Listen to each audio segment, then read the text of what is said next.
All right, hi everyone. Today we're going to continue our AP review with a question that was on the quarter 3 IA.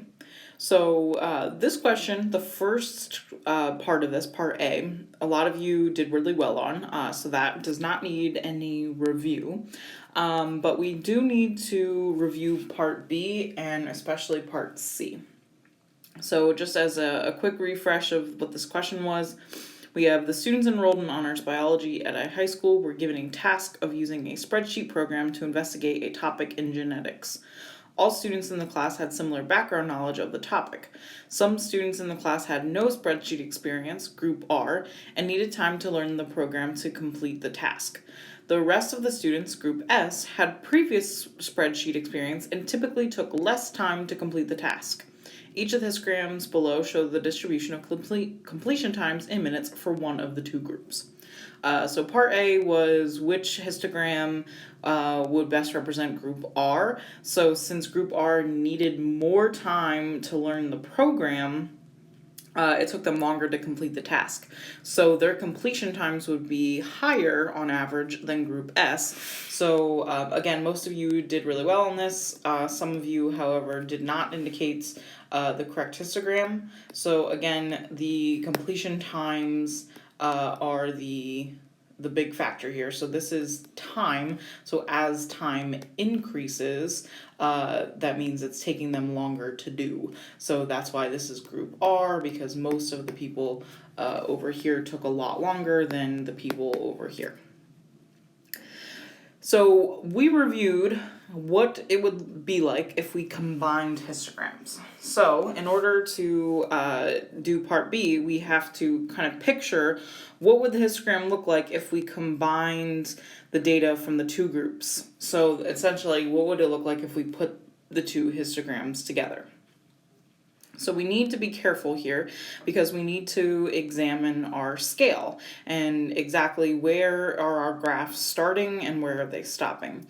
So we can see here that looking at our scale, these are exactly the same. So we start with 35 and we go to 115, and again we start with 35 and go to 115.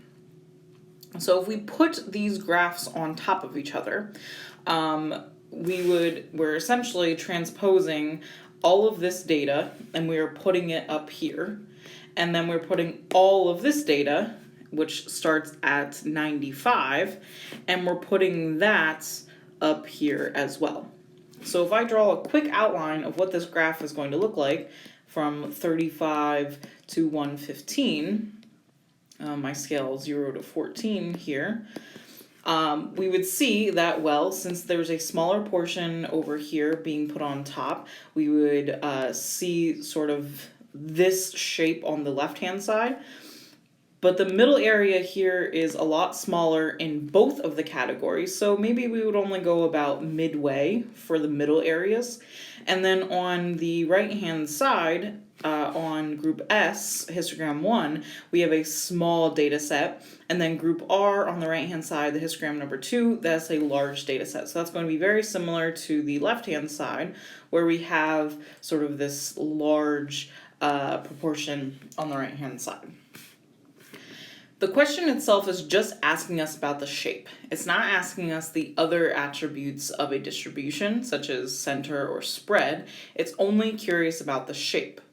So when I'm describing the shape of a histogram, there are two things that I need to talk about. I need to talk about one, the symmetry, and I need to talk about the modal.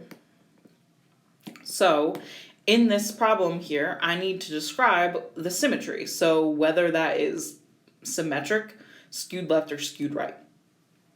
Looking at this graph, I see that if I cut it down the middle, I would have approximately 2 equal halves. So my symmetry here would be symmetric. And then if I look at the modal, so again, the modal just means how many humps are in the graph or how many modes. So how many highest points do we have? And we can see here that on the left and the right, we have approximately equal modes. So we have two modes here, and we have sort of that two hump shape. So that means that we would be bimodal. You have to include both pieces. If you only tell me that the graph is symmetric, that doesn't give me a good visual of the shape, because I could have a graph like this, like the normal distribution, where it is symmetric, but it's unimodal. There's only one mode in the middle. So I need to be careful here, and I need to be able to describe the shape so that you give the person who is looking at your response an idea of what exactly the graph will look like. So if I tell you that it's only bimodal, well, that might not give me a really good description, because I could have a graph that looks something like this, where I do have two really high points, but we can see that the tail skews off to the right. So that means I need to be careful, and I need to make sure I'm including both the symmetry and the modal in my response for this shape. So from here, I need to take this information of these histograms and apply it to part C. So part C here says, consider the population of all students in honors biology class in the high school's state who are given the task of using this spreadsheet program to investigate the topics in genetics. The distribution of the completion times has a shape similar to the combined histogram of students at the high school, with a mean of 70 minutes and standard deviation of 26.5 minutes. For random samples of 50 students taken from the population, describe the sampling distribution of the sample mean completion time. All right, so this question here is asking us to describe the sampling distribution.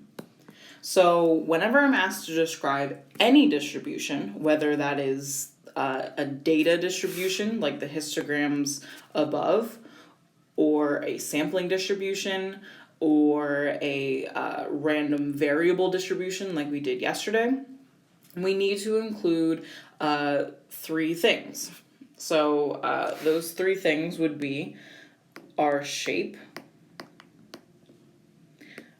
our outliers sometimes, so that's not one of our three necessarily, but outliers, center,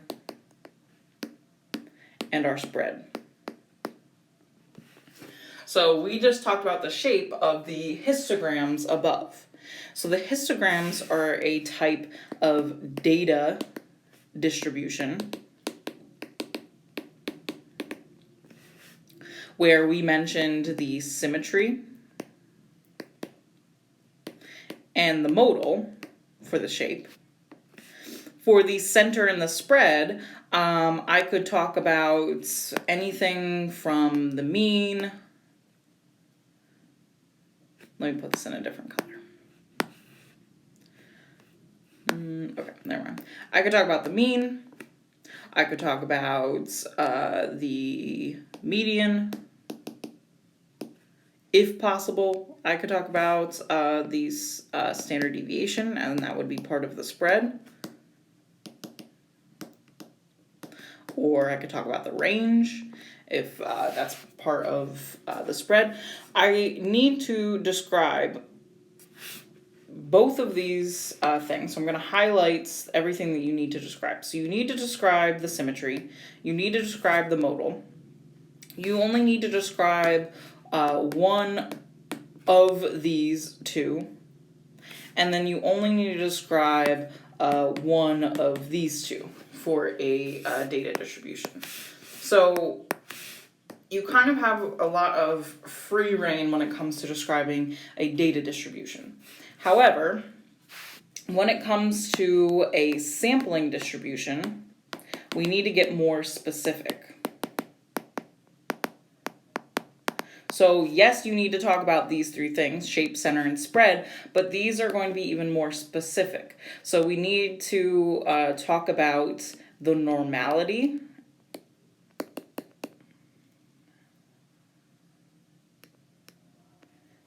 and the mean and the standard deviation. So we don't get as much leeway in our sampling distribution as we do with a data distribution. So when I say normality, we need to make sure that we are talking about the sample. So either the mean, it's either a mean, sample mean, or a sample proportion. So we have two things to indicate here. If it's a sample mean, then we need to look at to see if n is greater than or equal to 30. For a proportion, we need to see is n times p greater than or equal to 10, and is n times 1 minus p greater than or equal to 10. The mean of a sample mean, so let me make sure I'm explicit here and I'm writing sample mean and sample proportion above these. To calculate the mean for a sample mean, let me make this kind of like a table here.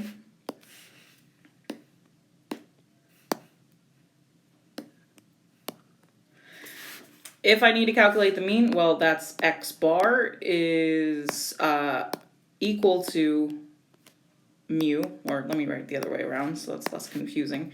Mu is equal to x bar. So if you are given the population mean, mu, that's just going to be equal to the sample mean. So there's not a lot to calculate here.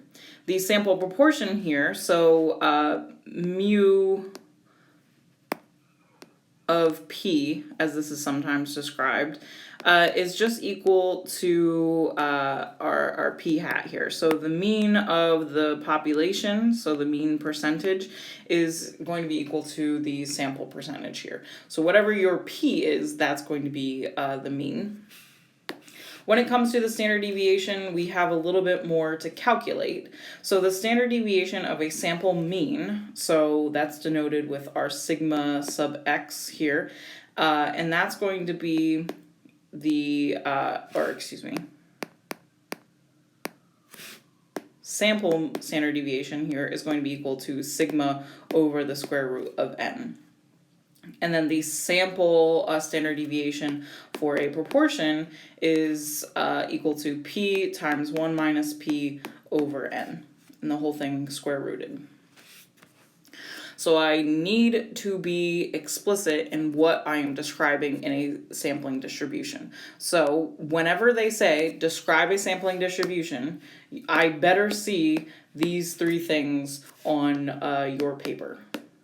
If I don't see these three things, then you're gonna get the question wrong. So I have to see something about whether or not the distribution is normal. I need to see the sample mean, and I need to see the sample standard deviation. So again, just to be explicitly clear, when I say the mean, I need to see it from the sample because I'm describing the sampling distribution, as well as the sample standard deviation, because again, this is a sampling distribution. So I'm describing the sample.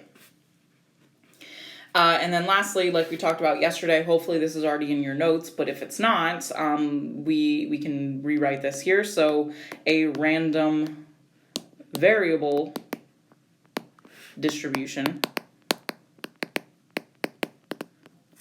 when describing that, again, you will talk about the shape in the center and the spread, but it's going to be a little bit different. So the shape is what type of random variable it is, whether it's discrete, geometric, normal, or binomial. For the center, we can still describe the mean, which we know to be the expected value. And then we need to talk about the standard deviation, which is going to vary from problem to problem. So you need to make sure you know where to find this information on your reference sheet. So both the mean and the standard deviation are going to be dependent on what type of random variable we have. So if this is a discrete,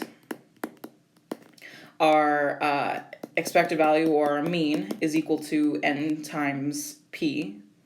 So, not n times p, x times p, the sum of x times p. The standard deviation is equal to the square root of to say the sum, but yeah, kind of the sum of the quantity x minus the expected value quantity squared times the probability of x. So again, this is on your formula sheet. If this were a normal random variable, well, this kind of goes back to the sampling distribution kind of question. So really the mean and the standard deviation will be given to you, unless the sample standard deviation you may need to calculate. So again, that's either going to be sigma over the square root of n, or the square root of p times 1 minus p all over n. For a binomial and geometric, our mean is, for binomial, the mean is calculated with n times p, so that's where that comes in. So we just take the number of trials and we multiply it by the probability of success, and that will give you the expected value of that probability. And then for your standard deviation, we take the square roots of n times p times 1 minus p. So this looks very similar to the standard deviation formula of a normal random variable, just some things are out of order. And then lastly, for geometric, our expected value here is 1 over p. We will not be given an n, because in a geometric distribution there is no n, so that's what we use. And then for the standard deviation, we have the square root of 1 over p times 1 minus, 1 over p minus 1. So this value here will be greater than 1, so don't mix up that like I just did, otherwise you will get an error in your calculator. All right, so going back to the sampling distribution. So the point of this problem here is we need to describe the sampling distribution just like we've described here. So there's a few things that I need to extract from this problem. So they've told us that the distribution of completion times has a shape similar to the combined histogram with a mean of 70 and a standard deviation of 26.5. So I need to decide, are they talking about a population here or are they talking about a sample? Because that's going to make a difference in my response. So looking at the beginning of the sentence here, it says, consider the population of all students in honors biology. So these values given, the mean and the standard deviation, are in regards to the population. But the question is asking me about the sample of 50 students. So I need to use my formulas to describe the sample mean and the sample standard deviation. So going back to my notes, I see that the sample mean is going to be equal to the mean of the population, and the sample standard deviation is going to just be the standard deviation of the population divided by the square root of n. So for part C here, we're just going to answer it on this page since we have these notes handy. We can say the mean of the sampling distribution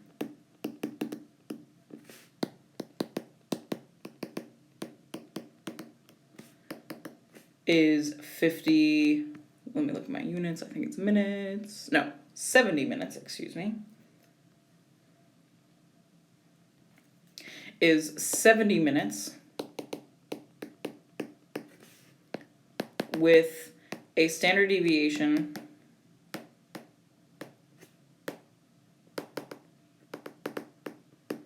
of, and now this is where the calculation comes in, so I need to use the standard deviation that they gave me, 26.5, divided by the square root of 50. So this is going to give me the standard deviation for the sample. So if I go to my calculator here, 26.5 divided by the square root of 50, 3.75.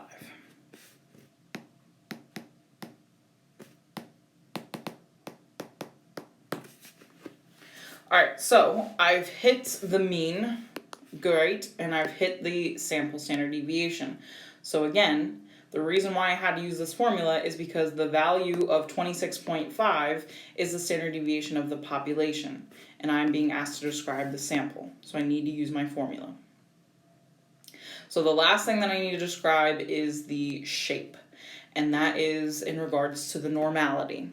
So because this is a sample mean, I need to use the fact that n is, use n to figure out, is this going to be greater than or equal to 30?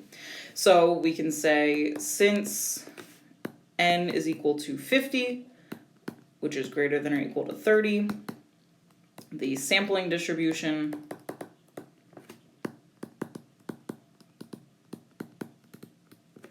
is approximately normal. So looking at this, you may be asking yourself, well, wait a minute, didn't they say in the beginning of the problem that the distribution was similar to the shape of the combined histogram? So wouldn't that make this binomial?